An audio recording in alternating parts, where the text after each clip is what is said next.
it's really, really, really, really, really hard. And together we're... Don't say it. We're Don't. I said... blue cheese.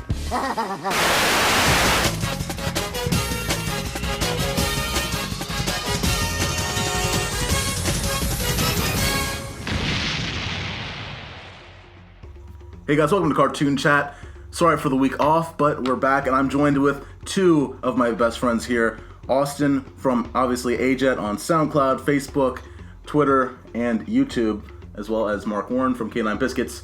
Guys, how are you doing? We had a week off. We had a week off because the last week was supposed to be a live show, but it ended up turning into catastrophe.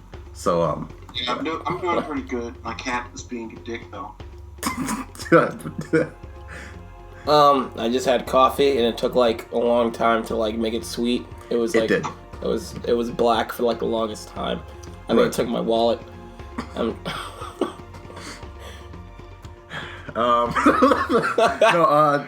Let's see. Let's go ahead and go into. Actually, before we begin, Austin, you just had a conversation. I want to make sure the audience knows. You had your conversation with Simon Panrucker last Saturday, and you uploaded. I think it was Sunday, right? Mm-hmm. Yeah. Yeah. How was that? That was really. I thought it was really good. But after just your reaction to how it was, how was it talking to him? It had to be a good time. It was awesome, but at the same time, it was really hard to fathom. Like, when I had called him and he said, "How you doing?" I said, "Good," but still in shock because I can't believe this is real. Exactly. Like, it was pretty good, but at the same time, I kind of felt bad because there were a lot of questions that, like the YouTuber comment questions, that he didn't really understand because a lot of people assumed that he was he knew everything that was going on behind the scenes of Cartoon Network. But of course, he's the sound producer. He's a music producer on Clarence. He's not like, oh, I'm in the deep trenches of Cartoon Network headquarters here. I know everything and everything about this. Like, you know. like in the interview, he says that like he doesn't even have Cartoon Network on his TV, so like he doesn't really know too much about what's going on. Like, but I did kind of explain to him about the scheduling situation, and he felt like that was pretty fun. Right. That'd be a good time. Cool. Well, everyone out there, if you haven't gotten a chance, check out the recent AJETT conversation. It is awesome. Let's get into the first thing here. ChalkZone. We missed last week. There are two awesome things going on this in the past 2 weeks in terms of anniversaries. ChalkZone turned 15. Think about that. 15 years old. Now, I don't know. Was the shit. Like, that show was so lit, and I liked your video, but I was kind of mad that you didn't use the ChalkZone theme for it. Viacom they're crazy. They're gonna kill him. They were paying I used a bit of video. I'm worried that at a certain point it will be taken down, but I did that just out of because it was the anniversary of it. Hey, apparently sometimes you're not safe even if you're sponsored. Even if it's a risky. One of my faces just got muted yesterday. Really? For copyright claims, but at the same time, it was kind of dumb because I didn't monetize it or anything like that. Like, and usually any other time I use copyrighted music, it just shows that, hey, this song is copyrighted, but they don't mute the video or take the video down. Nope. It's weird. It's weird the way that YouTube does things. It's weird the way that people want to. It's a machine. Yep. Yeah, that's all. But yeah, ChalkZone turning 15. I mean, it's just such a bit of like when I saw the anniversary approaching. It's like such a wave of nostalgia because that's like such a childhood show, and for it to turn 15, it's like I'm getting old. It's crazy that's 15. It's weird to think that a show is now that was in my childhood is almost as old as me at this point, and still do remember watching the pilot when I was a kid. Right, on What a Cartoon, right? Where was it? I never seen the pilot, but I really did. It wasn't on What a Cartoon, but I did catch it. Gotcha. Like a long time ago when I was like a little kid. When the rerun, the original pilot. I feel like ChalkZone had to be the gumball of its time because in the beginning we had Simon and Atlanta Chalk Drawings. Then when we had ChalkZone, now we have Gumball, And we could have had back-to-back space because they have this, like, all of these shows have this concept or, like, a behind-the-scenes thought of, like, what happens when things get deleted. Because we all know, like, the chalk drawings go to ChalkZone. And, Exactly. And like all of the background characters come from rejected pilots. Right. And even like back-to-back space it wasn't like that was like what happened with the show, but like it was genuinely like what happens when stuff gets deleted. Like it seemed like a ChalkZone revamp, you know? Yeah. Yeah, that's an interesting connection to make. I didn't think about that before, but yeah. The way in which you have the fact that I think the great thing about ChalkZone that I love the most is its use of imagination and creativity, right? Like the fact that there were different art styles, there were different drawings. Every drawing had its own sort of mindset, and it was just all a cool adventure in the ChalkZone. I definitely get a more Foster's vibe than like a Gumball vibe. Oh, you get a Foster's vibe? Yeah, I don't really see the Gumball, but like I get like more of a Foster's vibe because like it's more like people would just make their like their imagination and then like and their imagination is like sentient and like but like it's in a different world. Right. One of the real what's how Backspace was and Gumball, but like Gumball, it wasn't like Backspace or ChalkZone. Whereas how do I describe it? Like they didn't make it clear that the background characters were rejected pilots. That's just something that you knew about the show behind the scenes. Like they don't say that in Gumball. Right. I know. Like well, that's why it doesn't get that feeling because like this one, like I'm talking about more is like it's more upfront about this. I mean, because yeah, actually, I mean, and then like the show focus on the creators as well, because like you see the actual creators who draw the chalk people and then like you see the creators who like make the imaginary friends. Right. Additionally, just a couple of notes here in terms of like timing, right? Like this thing, of course, came out 2002. Had the highest premiere between live action or cartoon, anything in the Nick universe at the time. Had the highest ratings on its official launch when it first aired. And I think additionally, I want to say the last 3 episodes were pushed back into 2008. That's something I actually didn't know about, but it's so weird to think about, because of course it would have ended in 2005, but they pushed and held the episodes all the way back to 2008. Very interesting, just that a series only had also 40 episodes overall. Just a weird thought of how Teen Titans Go will have 40 episodes in a season, or SpongeBob will have multiple dozens upon dozens of episodes per season. This only had 40 episodes in its entire lifetime. You know? Yeah, I just like how I like how the simplistic animation is it's very fluent with this kind of animation because you just showed me, I'd imagine it'd be Fairly Odd Parents stocky. It would just show me a picture of this. Right. Well, within the ChalkZone. Exactly. How we're not talking about the music in ChalkZone. That's another point. I don't remember any of the music in ChalkZone. Because they had little concert things at the end, except the main theme. Yeah, they had music, genuine music videos, kind of those in between commercial segment things. I remember at the end of the And not to mention one of the greatest episodes where the freaking Baja Men were featured in the show. I'm sorry. Here, you brought it up on CartoonChat. It's there. I apologize for not having it in my 15-year video, but it is here. We're talking about it. Yeah, it's very interesting how fluid music was in this series. You wouldn't expect it to be, but they did a really good job. Most definitely. I feel like My Life as a Teenage Robot went through a little bit of the same thing. My Life as a Teenage Robot was really short-lived as well. Yeah. But back when Nicktoons Network was showing reruns of cartoons, they posted all of the episodes of My Life as a Teenage Robot as reruns, all of the new episodes that didn't get released back when it was in its time. Yeah. They just treated them as reruns and just kind of let people and just check them out. Yeah, just let them check them out. Yeah.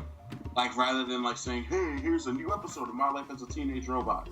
Yeah, I mean, when it gets to the point where it's so distant and away from its original airing dates, it's like there's no real point in saying, oh, here's new episodes, you know. One thing that I said in the video again is the fact that I can't remember her name for some reason. She's blanking on me.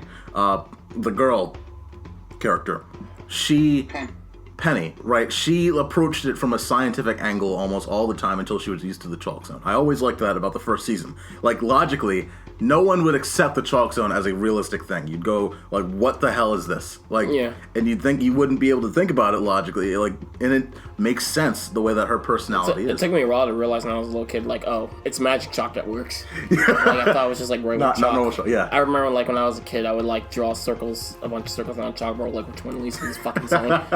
Smacking your head against the wall, not working. Also, Brian, there was like one little fact that you got wrong. Rudy didn't crush on Penny. They were just best friends. They did in the beginning, I think. No. They didn't? Nope. It's touched on it a little bit, I remember. Interesting. Well, then they're not crushes at all. Okay. No, I feel like there was a substance there. I think that, like... Well, I'll leave that to the DeviantArt galleries. Or the viewer to find out. Or the viewer to themselves. find out on DeviantArt. I haven't seen the show in like over 10 years, so it's like I'll you know, I watched a couple episodes a couple days ago. I swear I do remember it was like hinted. I mean, they were. It was. It's more. It's definitely platonic. more platonic, but like it was hinted at some point. Yeah, I mean, they were. You know, they were the only two that hung out together, and it's like, you know, in a world that, in a school that was filled with a bunch of kids that weren't as interested, or just average kids, and that was cool. That they found each other, you know. I always wish that, like, okay, at a certain point in the future, it's like, oh, they're obviously in a relationship or whatever. But again, I'll leave that up to DeviantArt and fan fiction. Like, I don't necessarily think a romantic relationship would flow in ChalkZone, aside from that. No, not in the series. Yeah. About the parents, but I feel like it was more of a Steven and Connie relationship, you know, where like That's a good point. But aren't they in a? But they're in a relationship, are they not? And together. I mean, but they are in a. I mean, but he liked her, and you know. Yeah, I guess. Yeah, I mean, I would put them at the same level. The Stephen Connie relationship, I think, is literally at that same sort of angle. You know, like unlike how we're not even talking about. We're not talking about a lot of stuff. I'm overshooting a bunch here. Rudy's partner in crime, fucking Snap. Like, oh, that dude was cool. Wait, hell, you look like Richard Robinson's. Is this movie old too? Yeah, we'll talk about that later. But yeah, Snap was a really fun character. And just like out of Rudy's brain into his into the ChalkZone, this was his character. This was his character that he found would be the coolest character, and it's like it's such a cool like connection, you know. And just his character is so fun to be around, almost like Jake in Adventure Time. You know, I thought that. You know, like he's not necessarily Rudy's clone, and like he's not like an outcast or mirror of Rudy. It's just somebody that Rudy can like just hang around with. And exactly. I really like when kids create characters that they like don't even relate to in a way, but they just kind of like they're buddies. Right. Exactly. You know, Well, Rudy's kind of like just your average Joe kid who's just there for reaction, kind of like Morty. It's kind of like Marty from Morty from Back to the Future. Oh, more okay, yeah. He barely has much of a character, but he's likable. Who are you talking about? Marty from Back to the Future. You're connecting him to who? To Rudy. To Rudy. I think Rudy has Rudy had a character because the issue was that he really wanted to be like a comic book writer, and Snap was his first comic book character, and the issue was that like no one really believed in the fact that like it was Reggie Bullnerd who just felt like they were just dumb kids drawings, and then it was the teacher that like completely abolished cartoons. Exactly. And like kids can totally relate to that. Yep. Even when I was little, my grandma used to just shit on cartoons for no reason. Just Like, not even, she never even, like, gave them a chance. Like, because we have shows like Steven Universe and movies like Zootopia that can really teach a message. She just saw animation as less than anything else. Yeah, it's weird because I think that's still around. I think that there's a population that still believes it, but I'm happy that now we're getting to the point where generations are passing, and it's like now people are realizing animation tells a lot more. Animation can be that new window. I do remember like having animation bashed. I remember like when I was like. I remember like having like middle school when I was a teen, like it was like animations for kids, and then I remember back when I was a kid, it was like animations for babies. And I was like, what is it? That's also a thing, you know. That's also a thing that I think a lot of people fight with, right? Like I think that when you hit that sort of teenage level, you wonder, should I still be watching Cartoon Network? And then you get to the point where it's like, I will be me. Like once you get to that level of I don't need to follow this, I'm gonna be me, and I'm gonna focus on. Because I think I see it on my channel. I see it right like on my channel. Subscribers and commenters are just like, I don't feel that like, why are you still talking about cartoons? Because I'm talking about cartoons. If you get to the point where you're following the norm, you're not going to be yourself. So I think that at a certain point we're getting to the level of, okay, cartoons are for all ages, but we're still far away from like, oh, kids still think, I think there are a lot of kids that still think, oh, well, I need to be an adult, and being an adult means taking away cartoons and watching live action stuff. That's not the case at all. The other day, I was hanging out with a friend of mine, and we came out of the supermarket, and I was wearing my Steven Universe / Days of Future Past crossover shirt. That's so nice. There was this lady, and she looked like she was about her 40s, and she said, I like your shirt. Oh, shit. And she said, I love Steven Universe. And I'm like, what? Like, it was really weird seeing someone that age, like someone in that age realm, like liking show that you like, because there are like adults that still abolish cartoons and like treat them as like less than anything else, and like all adults need to watch are the news, soap operas, and like fucking Hoarders and Lifetime. Like that's all we're systematically planned to watch for the rest of our lives, and like shit like Love and Hip Hop and all that shit. I always think it's so hypocritical for someone to say cartoons are not for adults when you're watching like a sitcom or you're watching some reality show. That's where it's like, really, cartoons aren't for adults, but you're watching something so brainless that other cartoons literally like have no maturity. Like it's not even brainless stuff. There's also just like the doomy and gloomy, depressing stuff that just makes you want to feel sad and shit. Like when I see Hoarders, I don't get hype. I don't get hype for, oh my god. I want to feel bad. I want to clean. Like it makes me like, it just depresses me watching shit like that, because it's just like, fuck this. I want to watch Steven Universe. Something good. Well, to be fair, I think like it all has to be the cinemas to blame, because you barely see, and like most of the time you see an animation come out, it's for like kids. You barely see, you don't ever see one for adults. That's another problem. Hollywood and you don't see one as often.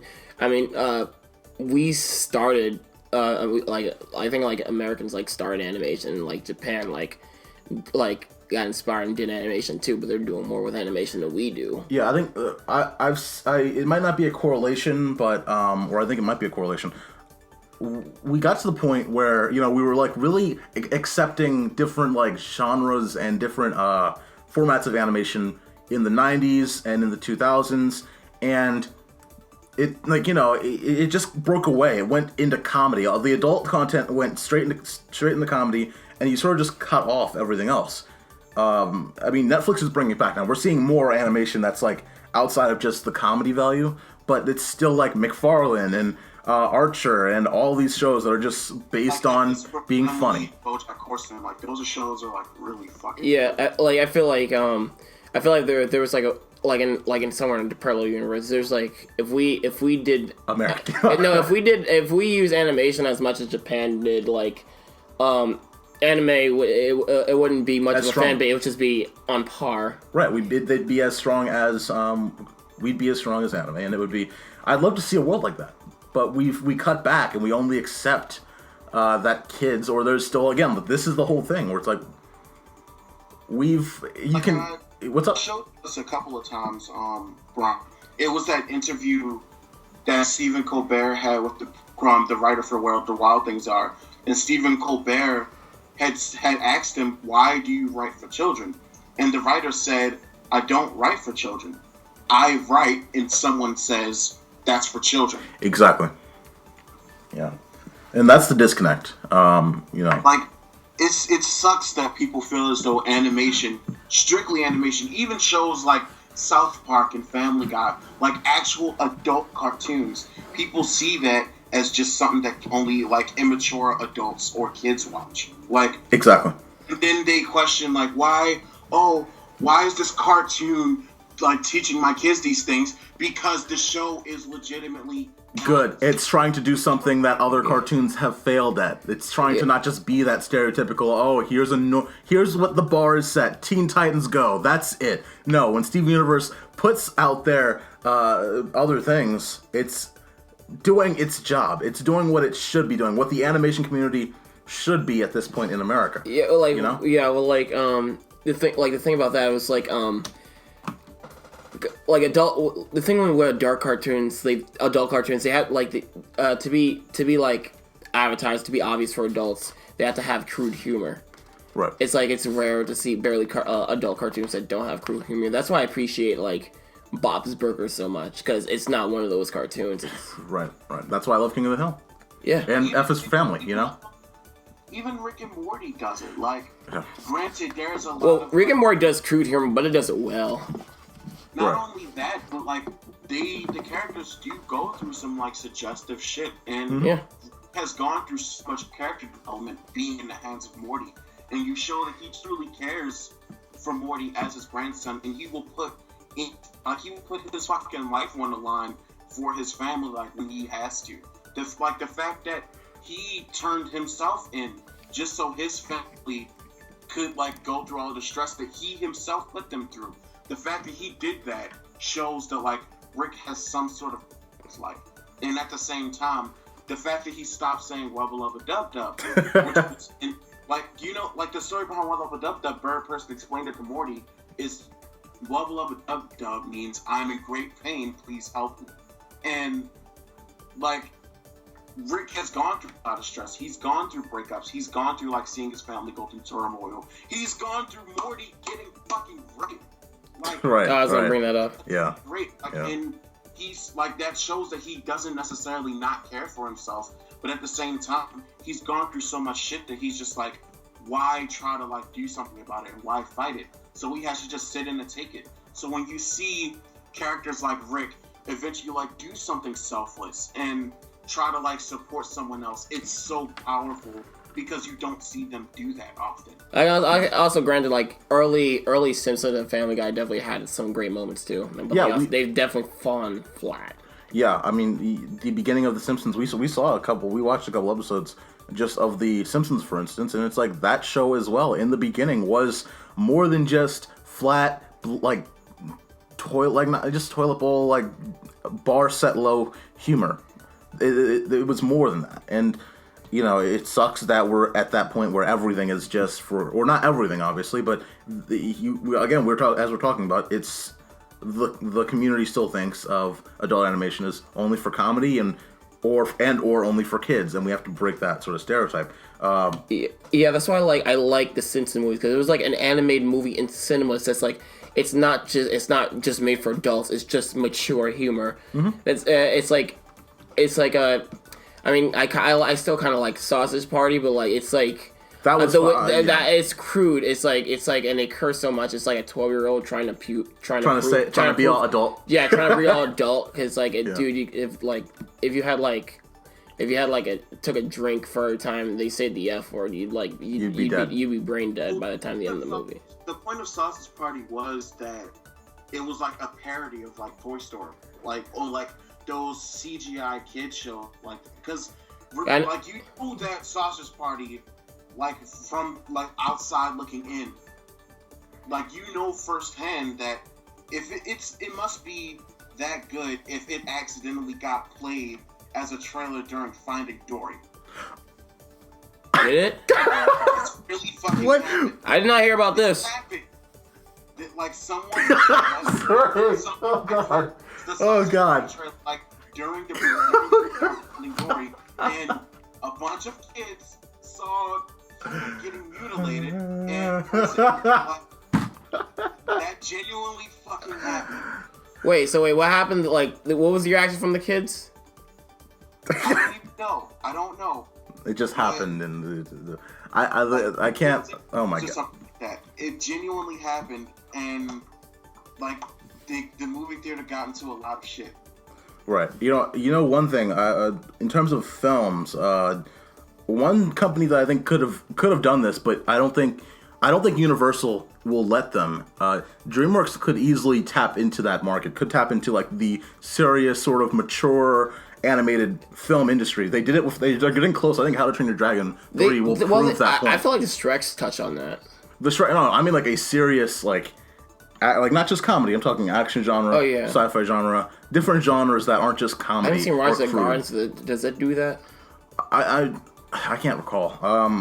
I just think that How to Train Your Dragon 2, for instance, was a action film, really good. Yeah, much more mature than other DreamWorks animated films in the past. There are films that obviously have touched on that are mature, like for example, Prince of Egypt. There are obviously things in there. I just know Rise of the Guardians is a series, but I haven't seen that movie yet. Yeah. The one movie that there was like a dope action movie. Yeah, okay. Was 9 that was really underrated. 9? Yeah, I saw that. That yep. We just need to get into more of those sort of films. It's just that I think you need to sort of. What's up? I'm gonna be honest. Days when I see 9, and after playing Little Big Planet, I'm thinking like, oh my god, Zach Bull got fucking edgy. Yep. I could not see that and not think Little Big Planet. Right. It had zippers and everything on them. Yeah. Like, 9 looked creepy. It was very creepy. Yeah. Yeah, I mean, it was I remember my dad took me to see it as a kid, and it definitely wasn't like a kid. It wasn't a kids movie. It was more mature than I think he expected it to be. But I would love to see more of those. I think that it's just the fear of adults not going to see it. If you put a PG-13 animated movie out, will adults actually see it? Will they say, let's go and let's just take ourselves out to see it because we can't take the kids to see it? If we, for instance, like if I can see a packed theater for Princess Mononoke, like HD. Well, that's Studio Ghibli, and that's nostalgia.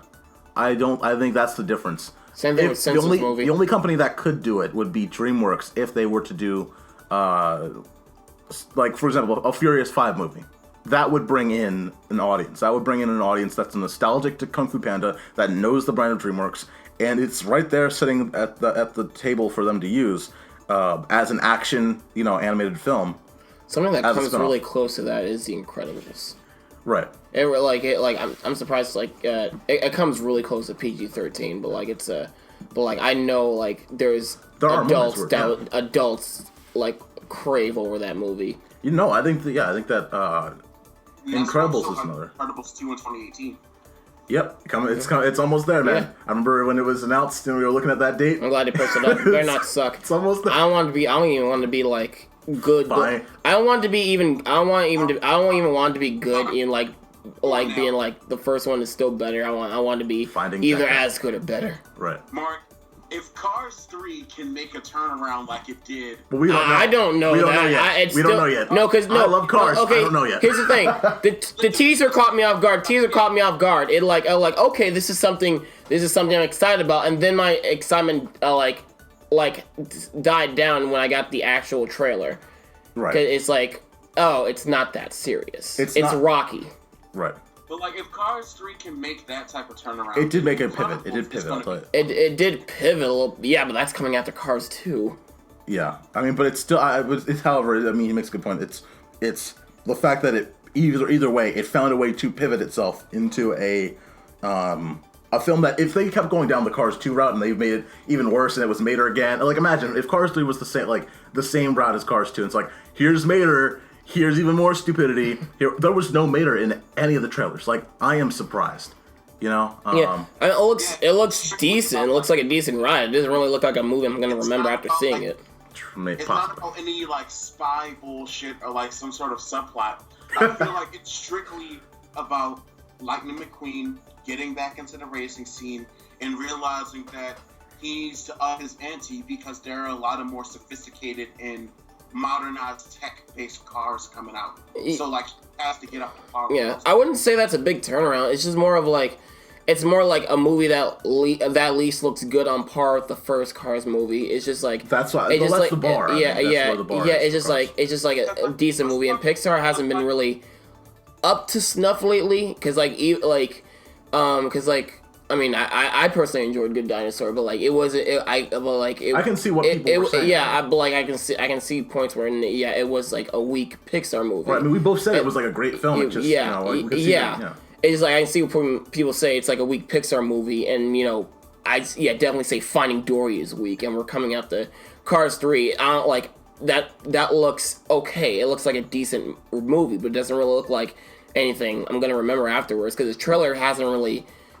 Because like the teaser did, but the actual trailer didn't really convince me. Like, oh my god, this series is amazing. Oh, like nah. You're not gonna say that Cars 3 is better than Incredibles. But what's up? Sorry, what'd you say, Austin? I feel like the Cars 3 is definitely going to be better than both of those movies, primarily because my mind is stopped. Better than what two movies? A standard slice of life, I need to learn my life type of movie, whereas Car 2 was just pandering wannabe trash, whereas Cars 3 has like not necessarily a darker tone, but things have gotten a lot more serious, especially like due to the fact Mater is nowhere to be found in this trailer, and it's strictly about Lightning himself. Exactly. It's very fascinating because the weird thing is that Cars 3 is an anticipated film for a lot of people. I'm kind of I'm okay, but like there are kids that know about cars. There are like teenagers that I think are excited about it. I don't think that it will capture what Finding Dory did, because Finding Dory, all you had to do was say it was another Finding Nemo movie, and it made $1 billion. It wasn't even a good movie, but it made $1 billion. Cars 3 probably won't make $1 billion. What I'm banking on is that Coco is going to be that big movie that brings Pixar back. That will bring Pixar back from this sequel, average movie spin, and that's it. Like, once we see Coco, I think that we'll realize, oh, Pixar's back. Hopefully. I need to see an actual trailer because like we already. Wait, there's a trailer. I mean actual. I want to see the actual trailer for it because like when I saw Coco, I was thinking like, did Book of Life already did this? We've talked a lot. I think this will be the main topic of the conversation right here. But since we're talking about Pixar, we can talk about Meet the Robinsons. What's up? Wait, why does that do with Pixar? What does Meet the Robinsons have to do with Pixar? It's not a Pixar film. I'm sorry to tell you. We're at the point now where Disney's own production house is as on par with Pixar as Pixar I think because is. I think it's just weird. I think John Lasseter is now like in like Disney animation. He's like some kind of supervisor. He's like just over top of everything in animation generally. So because somebody from Pixar did move to Disney animation as well. Because that's the reason why most Disney stuff looks like Pixar now. Right. Hence, like Wreck-It Ralph looks like it came from Pixar. Yeah. No, I think that I just feel like it's the fact that Disney has been associated with Pixar for so long that anyone assumes that any CGI movie that Disney makes is just Pixar. Yep. And that's something that happens, people. I think that it's not surprising that people think that they are Pixar movies, but I mean because like up to about 2011, it was. Disney was doing these 2D animated movies, and it was 2D animated for Disney, and then it was CG for Pixar, and then over time you saw Chicken Little and Balt and these movies slowly. Ugly. It's dated. That didn't look like Pixar. No, it didn't look like Pixar. No, I'm saying that the CG slowly got better and better at Disney. And so they started getting better and better and better. Big Hero 6 comes out, looks really good. We see Moana. It's on just such a beautiful film. It's the progression, and it's really amazing to see. But yeah, Meet the Robinsons though, not a Pixar movie, but is a CG Disney, Walt Disney Pictures movie. I think it's very interesting that this movie is 10. It's not the most memorable movie, but it is, again, like we're talking about with ChalkZone. It uses imagination. It's that's the main thing, you know. Yeah, 'cause I'm usually religious with like Pixar, with the exception of Brave and Cars 2. Right. Well, like this with Disney movies, I'm just like, I'll probably go see it. Probably not. If it looks good. Right. I wanted to go see this. I was only like the only reason I don't know why force a habit, but the only reason like I was mad after seeing this movie because like it was available in 3D and I really wanted to see 3D, but my theater didn't have 3D installed at the time, so it's like I wanted to see my like it was advertising a dancing dinosaur with bubbles, and I was like, yep. Yeah, I want to see that, and then I did, and it didn't happen. Like, where's my dancing dinosaur with bubbles? That was the thing back then, you know. Movies actually had a separation between like it was still like standard was still a big thing. It wasn't like 3D was normal back then. It was so you were going to a movie theater for the standard seating. 3D was like this luxury feature. Now 3D has become like the standard, and standard is just like there just to have. It's there for the kids. It's like this movie, it's like it was definitely the first movie. It was the first Disney movie to have 3D because it was like advertised that way. Like in 3D, like yep. not CG but 3D, just 3D. Disney digital 3D. Right. Yeah, I one of the things that because I thought that people loved this movie, I thought that everyone that because I remember I'm a bit nostalgic to this movie, but I thought that everyone that had seen it loved this movie. Reviewers have hated it because of the fact that it had the issue of being the butterfly effect was so fucked up. Like, spoilers for anyone that hasn't seen it, but the butterfly effect is so screwed up in all of this. Like, he sees himself in the future, goes back to the past. That's not gonna fuck up anything. He's just gonna stay his normal path after all that shit. Fuck no. Like, that's like whatever like his future self might have said might fuck up everything that he knows now. So there's so much like things that might have like just changed, but nothing changed. Apparently, everything was normal, and I mean, people were probably thinking way too hard into this like kids movie, but you know that's the thing. Yeah, like sometimes rules for certain fictions can bother me, but for this one, it's like if it's written well enough, then like I mean I can just go around it. Like for me, it was like time travel is weird, but like. The writing's fine enough, and it's just and it's very fluent in like its storytelling that like I don't mind it. It kept moving. That's one thing you can say. It didn't take pauses. It just kept going. You were continuously watching this movie. Like if they tried to explain it, then that would take me out. Kids' brains. that would take me out. It was just like even if it was a good explanation, if they tried to explain it, it would bother me. Right. Yeah. But yeah, any thoughts, Austin? Do you remember this movie? In regards to Meet the Robinsons, I really thought that it was a pretty good movie. It was very underrated. That's another thing. Yeah, this thing did not make a lot of money at the box office. This thing actually didn't do very well at all.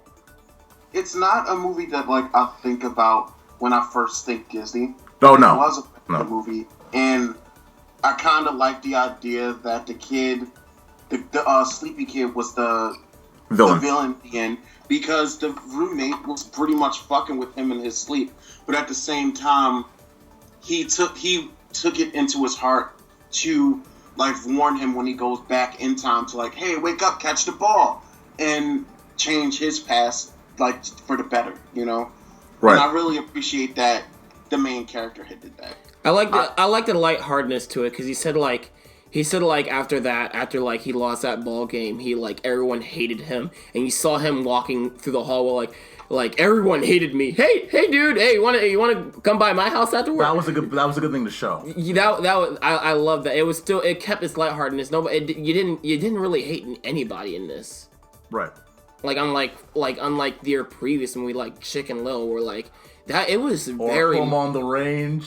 Oh well, Home on the Range is fine. Chicken Little was mean spirited as fuck.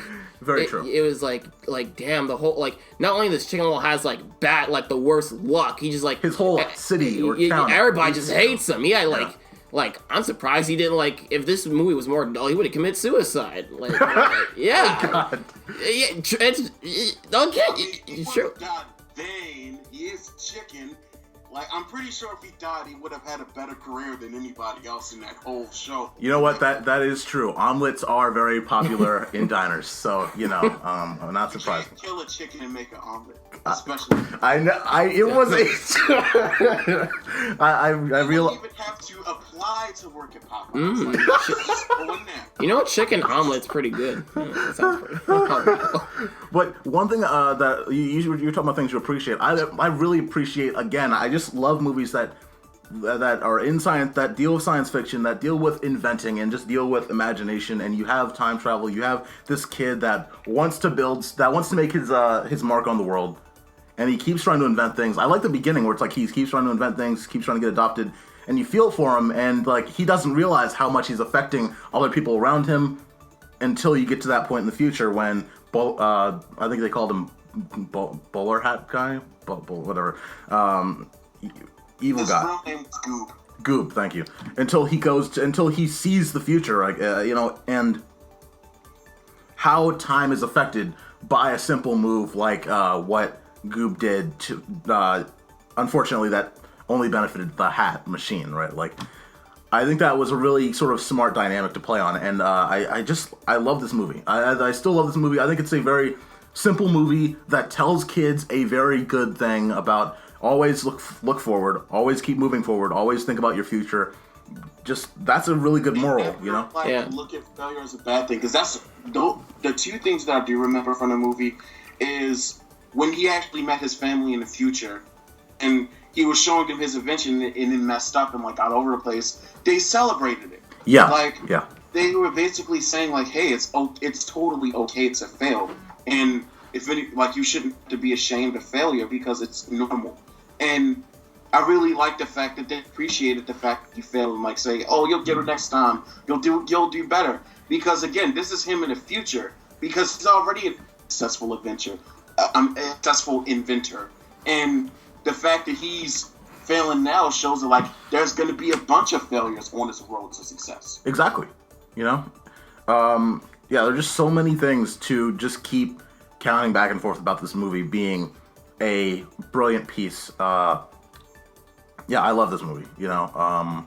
Also, the second thing that I remember the most was I have a big head, In little arms. Yeah. and I don't think that I was created functionally. Yeah, because like they used to do that. That was the one thing in the trailer they kept playing over and over and over. I like the And in frog. I like the commercials. frog one. I have small arms. I don't think how this is possible. This wasn't really thought out well. Yeah. This is like a fun, super colorful movie. It's definitely like it's you can tell the animation is still dated, but like it's definitely like a step up from like the previous animation they did was Chicken Little. Right. I personally Well, think was that it- I was it personally Chicken still Little? find, huh? Or was it Chicken Little? Yes, it was Chicken Little. This came after Chicken Little. No, I mean, but was there not one in between? No, I think this came after Chicken Little. Yeah. Gotcha. Okay. Because like this animation is still dated, but still looks better. It's No, like, more even- colorful. Like I was talking about earlier, it's like they were getting better and better and better and better. Yeah. You know. Yeah. I was thinking about something and I lost my train of thought. But yeah, Meet the Robinsons. Such a movie that I think everyone should check out. It's a really good time to just. I think all ages will have something to enjoy about this. It is a very simple story. I think that's one thing that got a lot of reviewers back then sort of angry or frustrated. It's a simple story that you shouldn't take you shouldn't put too much pressure on it because it's a simple story for all ages, even if you're like a toddler to understand. And that's the one thing I like about it. So yeah. All right, guys, thank you for watching this episode of Cartoon Chat. As always, I am joined alongside, not as always, Today, I was joined alongside For the majority of the time. for the majority of the time. I quit. God damn it! Get out. I'm joined with Mark Warren. Find him on K9 Biscuits on YouTube, as well as Blasting Turbo Ports. And find Austin at AJETT on Twitter, YouTube, SoundCloud, and Facebook. Basically everywhere. Literally all the places. And make sure you check out his most recent AJETT conversation. It is a good time had by all. And my new song, Alien Hunt. I just dropped that today. All right, guys, check that out. Blasting Turbo Ports and K9 No one Biscuits. cares, Mark. Goodbye, everyone. I'm joking. Go ahead. I care. He said blasting. Blasting Turbo Ports and K9 Biscuits. Alrighty, guys. As always, of course, you can find me at athemocracy. Thanks for watching. Stay tuned for more. Whoa.